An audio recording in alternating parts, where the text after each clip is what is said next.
বলতেছি, আমার কিন্তু টাচ ফোন নাই, আমার বাটন ফোন। আমার টাচ ফোন ছিল, নষ্ট হয়ে গেছে। অনেকেই ফোনে হয়তো বলবে যে আছে, মিথ্যা কথা বলি, কারণ আমার এটা নাই। কারণ আমি খাইতেই পারি না, চলতে পারি না, ফোন চালার মতো আমার এখন নাই। চালাইতাম, আগে চালাইতাম, কিন্তু এখন সেই সামর্থ্য নাই। তাদের কাছে একটাই রিকোয়েস্ট, বিয়ে শাদী করেন কিংবা যাই হেল্প সহযোগিতা করেন, ছোটো ফোনে করবেন। বিয়ে শাদী যদিও করতে চাই একান্ত, তো নিজে ফোন কিনে দিয়ে কিংবা ডাইরেক্টলি সরাসরি যদি আমার বাসায় এসে বিয়ে শাদী করে তো আলহামদুলিল্লাহ। যদি কেউ ফোনের মাধ্যমে করতে চান তাদেরকে বলি যে আমাকে ফোন নিয়ে তারপরে আপনারা বিয়ে শাদী করেন, কারণ আমার ফোন নাই, অন্যের ফোনের কাছে যাওয়া যাবে না, কেউ দিবেও না। সাথে যোগাযোগ করতে পারবেন। অনেক ভাইরে বলি যে এটা হচ্ছে আমার বিকাশ, অনেকে যদি আমাকে লাইনে না পান কিংবা হয়তো আমি অনেক সময় পরের কাজ করি, আমি সেলাই টেলার্সে কাজ করি, বাসা বাড়িতে কাজ করি না, কারণ নিজের মান সম্মানের ভয়ে করি না। টেলার্সে কাজ করি। কোনো ভাই যদি আমাকে সহযোগিতা করতে চান আমার সন্তানের জন্য, আপনারা আমাকে সহযোগিতা করে জানাইতে পারেন। আমার এটা বিকাশ, পার্সোনাল বিকাশ। কেউ যদি সহযোগিতা করেন, আমাকে না পাইলেও করতে চাচ্ছেন, এই নাম্বার আমার যোগাযোগ করেন, কিংবা বিকাশে টাকা দিলে আমি পরবর্তীতে আপনাকে বলবো। আসসালামু আলাইকুম। দেশ এবং দেশের বাইরে থেকে যে যেখান থেকে আমাদের এই ভিডিওটি দেখছেন সবাইকে শুভেচ্ছা জানিয়ে আজকের ভিডিও শুরু করছি। আপনারা দেখতে পাচ্ছেন সুন্দরী একজন বোন আমাদের ক্যামেরার সামনে আজকে হাজির হয়েছে।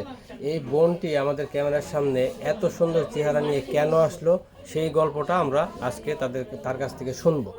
আসসালামু আলাইকুম। ওয়ালাইকুম আসসালাম। আসসালামু আলাইকুম। ওয়ালাইকুম আসসালাম। কি নাম, কোথা থেকে এসেছেন? আমার নাম আশা, আমি নরসিংদী থেকে আসছি। আমার ডিস্ট্রিক্ট নরসিংদী, আর গ্রাম রায়পুরা থানা। আচ্ছা, তাই আমাদের ক্যামেরার সামনে কেন আসলেন? আমি ক্যামেরার সামনে আসছি কিছু মনের কথা বলার জন্য, কিছু দুঃখের কথা বলার জন্য, এই জন্য আমি ক্যামেরার সামনে আসছি।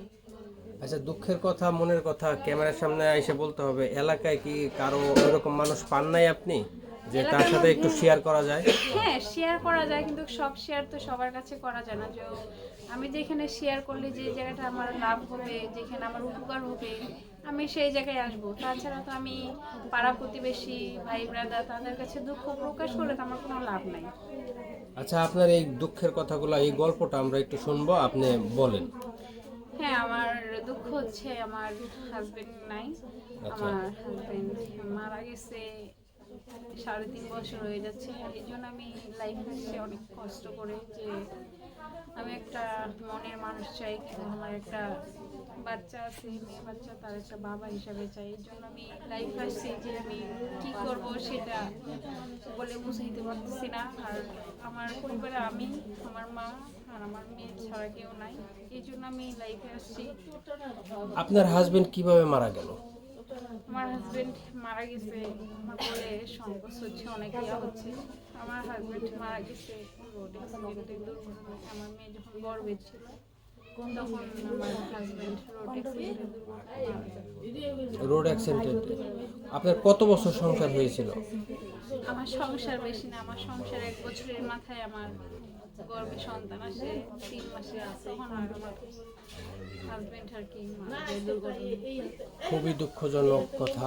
এখন আপনার হাজবেন্ড যখন মারা যায় তখন কি আপনি যে শ্বশুরবাড়ি, আপনাদের শ্বশুরবাড়ি, সেই শ্বশুরবাড়ি কি তারা কি থাকার জন্য কোনো আপনাকে আবদার করেছিল, বা না আপনি নিজে স্ব ইচ্ছায় চলে এসেছেন?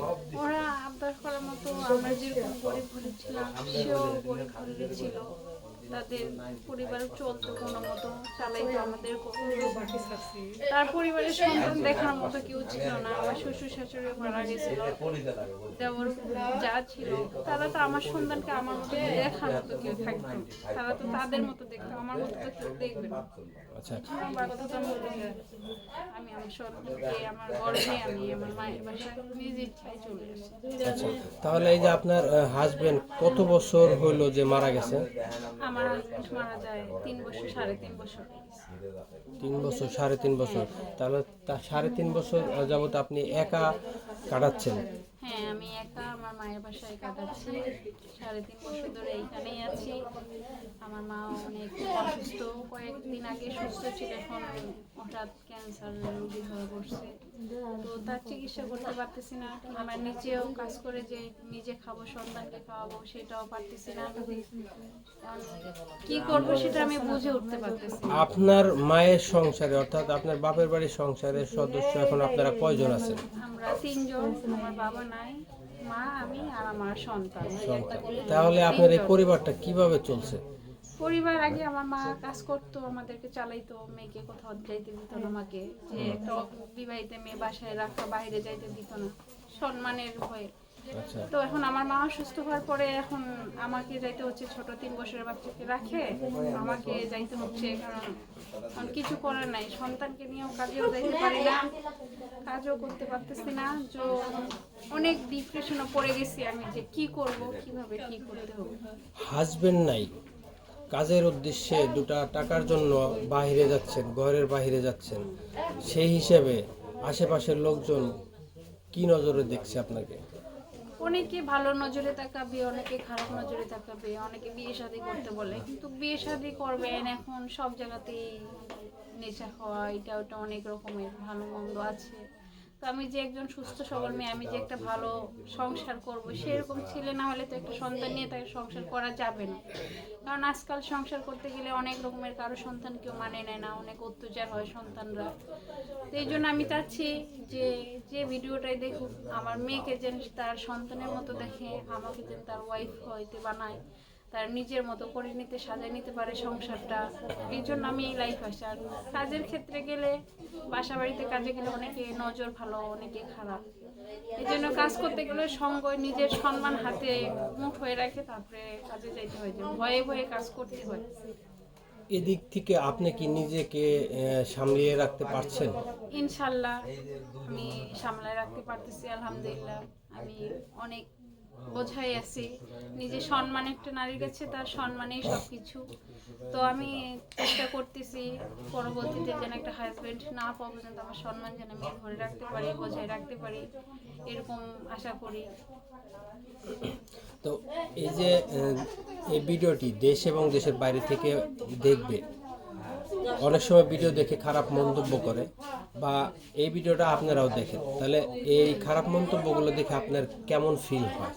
খারাপ মন্তব্য যখন দেখি তখন অনেক মনে আঘাত লাগে, যে যদি নিজের হাজবেন্ড থাকতো, খারাপের শিকারে পড়া যাইতো না, কিংবা কারো কুনজর থেকে দূরত থাকতাম, কারো নজর তাকাইতে পারতো না, তখন একটা আমার গার্জিয়ান থাকতো। এখন যেহেতু গার্জিয়ান নাই, তো গার্জিয়ান ছাড়া অনেকে ভালো মন্তব্যে দেখে, অনেকে খারাপ চোখে দেখে, তো নিজে অনেক সময় ডিপ্রেশনে পড়ে যাই, যে দুনিয়াতে বাচ্চা থাকাচ্ছে না থাকাই বুঝি অনেক ভালো। যে একটা মেয়ে মানুষ, কোথায় যাবো, সম্মান রক্ষা করার জন্য তো কি করব, আমি এগুলা বুঝে উঠতে পারতেছি না। মা অসুস্থ, এগুলা দিক ভাবে চিন্তা করতেছি যে আমি যদি কিছু করি, আমার একটা মেয়ে আছে, তার ভবিষ্যৎটা নষ্ট হয়ে যাবে, এগুলা বুঝে আসছে লাইফে।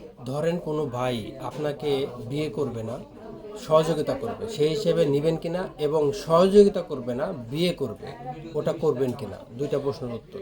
প্রশ্নের উত্তর, কেউ যদি আমার ভিডিওটা দেখে যদি কাউকে সহযোগ দেয় আমার মেয়ের জন্য, কিংবা আমার অসুস্থ মা আমাদের জন্য কেউ যদি পাশে থাকতে যায় যে সহযোগিতা হিসেবে, ইনশাল্লাহ আমি সহযোগিতা নিব। সে যদি সৎ মনে যদি আমাকে সহযোগিতা করে, আমি সহযোগিতা নিব। আর কেউ যদি সহযোগিতা না করে, যদি সে বিয়ের সাথে করতে চায়, তার দৃষ্টিতে একটাই বলি যে সে আমাকে বিয়ে করবে, ঠিক আছে মানলাম, সহযোগিতা না করলেও চলবে, সে আমাকে যাচাই করতে হবে, তার পরিবার আমাকে দেখতে হবে, সেই লোকটা যেন ভালো হইতে হবে।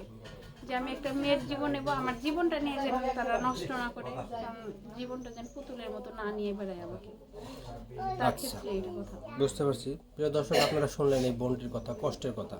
যদি আপনাদের ভালো লাগে, এই বোনটির পাশে দাঁড়াবেন। বোনটির সাথে যদি ফাইনালি আপনারা রিলেশনে যেতে চান, বোনটির সাথে যোগাযোগ করতে পারবেন। আচ্ছা, কোনো ভাই যদি আপনার সাথে যোগাযোগ করতে চায়, সেই যোগাযোগের মাধ্যমটা কি? আমার ফোন আছে, আমি নাম্বার দিচ্ছি। আর ভাইদের ক্ষেত্রে ঠিক আছে, ভালো থাকবেন, সুস্থ থাকবেন, সকলেই আশা করি সকলে ভালো থাকেন। সেই হিসেবে বিদায় নিচ্ছি। আল্লাহ হাফিজ, আসসালামু আলাইকুম।